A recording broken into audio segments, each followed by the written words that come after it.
এই যে আমার শখের কবুতর, আমাকে দেখলে আমি ছাদে আসলে ওরা দৌড়ে চলে আসবে। যে মনে হয় কোনো না কোনো কিছু নিয়ে আসছে। ছাদে আসলে এদের যদি না নিয়ে এসে আর কিছু পারি না, খাবার দিতেই তো হবে। এরা অনেক দুষ্টু হয়ে গেছে, বাইরে মাঠে যায় না, শুধু ঘরের খাবার খাবে। তো অনেক সুন্দর কবুতর আমার বাসায় যেগুলো কবুতর আছে ম্যাক্সিমামই সাপ্লিমেন্টারি কোর্স চলে।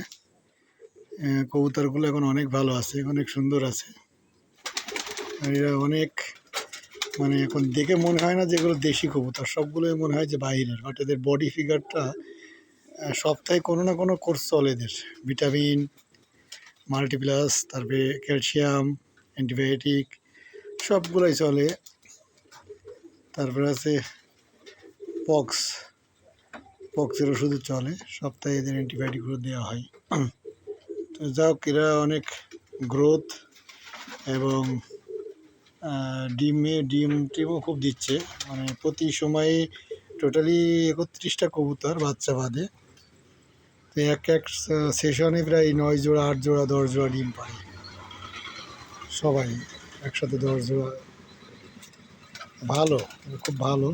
কিন্তু দোষের কথা হলো বাচ্চাগুলো একসাথে 12-13টা 14টা হইলে 2টা 6টা 7টা টিকে, বাকি সব মারা যায়, সমস্যা হয়, পক্স হয়। কী করবো, বাচ্চাগুলো একটু উড়া শিখলে আর সমস্যা নেই, উড়ার আগ মুহূর্ত পর্যন্ত প্রবলেম।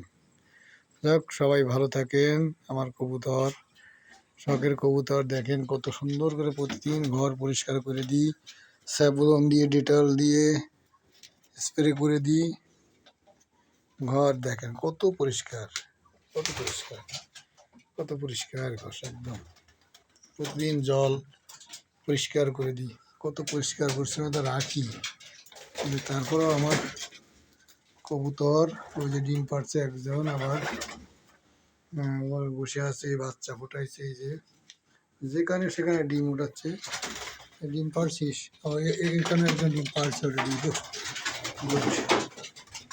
ডিম তাহলে আবার 2 জোড়া পারলো, তাহলে 1 জোড়া ডিম নিয়ে বসলো, 2 জোড়া, 3 জোড়া, 4 জোড়া ডিম অলরেডি বসে আছে।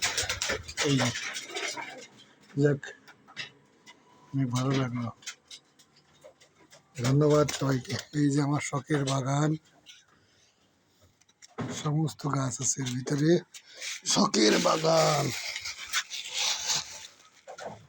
সব গাছ আছে।